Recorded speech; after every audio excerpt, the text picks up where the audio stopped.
ఇది మంత్రపుష్ప వివరణలోని 3వ భాగం. మంత్రపుష్పం మరియు నారాయణ సూక్తం యొక్క యూట్యూబ్ వీడియో లింకులను ఈ వీడియో డిస్క్రిప్షన్లో ఉంచుతున్నాను, చూడండి. చిత్రపటంలో చూపించిన ప్రాథమిక మనసు అంటే బిలోని గుణాలకు అనుగుణంగానే ద్వితీయ మనసులోని డిలో సమాచారం మరియు కోరికలు ప్రాపంచిక ఆత్మచే అంటే చిత్రపటంలో చూపించిన ఏబీసీ చేత రాయబడతాయి. ఆ కోరికల చేత చేయబడిన ప్రాపంచిక పనులు గెలుపు లేదా ఓటమి అనుభవాలు ఇస్తాయి. ఆ కొత్త ప్రాపంచిక అనుభవాల సమాచారం డిలో చేరుతుంది. ఏబీసీ ఆ సమాచారమును విశ్లేషించి అయితే పాత కోరికలు మార్చబడతాయి లేదా కొత్తవి రాయబడతాయి. అదే సమయంలో బిలోని 3 బాధ్యతలు మరియు 6 గుణాలు కూడా మార్చబడతాయి. అంటే ఏ సమయంలో చూసినా బిలోని 3 బాధ్యతలు మరియు 6 గుణాలకు అనుగుణంగా డిలోని సమాచారం మరియు కోరికలు ఉంటాయి. అవి ఒకదానికొకటి ప్రతిరూపాలు. ఆత్మను ప్రపంచ అనుభవాల కోసం ప్రేరేపించే 6 గుణాల తీవ్రతలు 0 నుండి 100 స్కేల్ మీద ఉన్నాయి అనుకుందాం. భగవద్గీతలో ఆ స్కేల్ను 2 లేదా 3 లేదా 4 సమాన భాగాలుగా విభజించి ఆ భాగాలకు పేర్లు పెట్టారు. 2 భాగాలు అంటే 0 నుండి 50% వరకు ఒకటి మరియు 50 నుండి 100% వరకు ఇంకొకటి చేసి 6 గుణాలలోని ప్రతి గుణం యొక్క తీవ్రత 0 నుండి 50 మధ్య ఉంటే అవి దేవతా గుణాలని, 50 నుండి 100 వరకు ఉంటే అవి రాక్షస గుణాలు అన్నారు.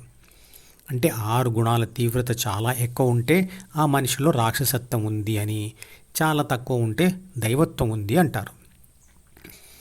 అలాగే 3 భాగాలు చేసినప్పుడు 6 చెడు గుణాలలోని ప్రతి గుణం యొక్క తీవ్రత 0 నుండి 33 మధ్య ఉంటే అవి సాత్విక గుణాలు, 33 నుండి 66 ఉంటే అవి రాజస గుణాలు, 66 నుండి 99 ఉంటే అవి తామస గుణాలు.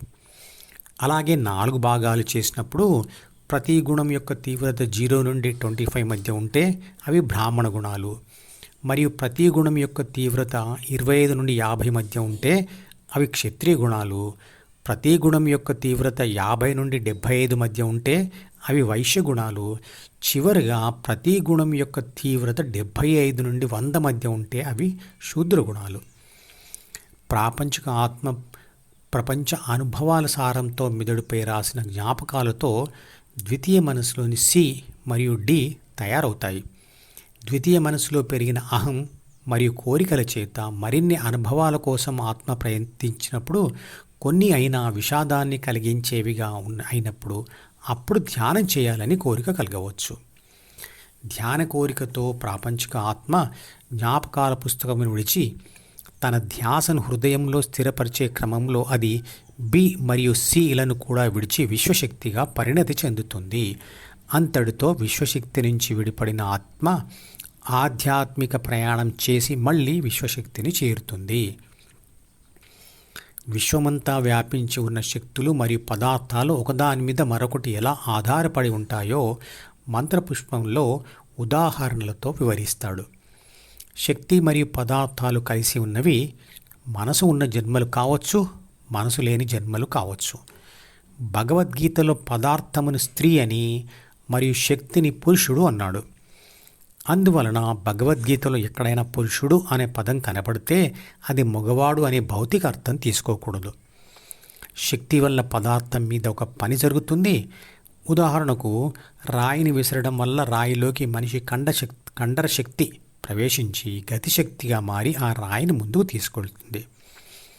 మంత్రపుష్పం యొక్క మిగతా భాగం తర్వాత వీడియోలో వివరిస్తాను. మధుపదం యూట్యూబ్ ఛానల్లోని ప్రతి వీడియోకి ఒక నెంబర్ ఇవ్వబడింది.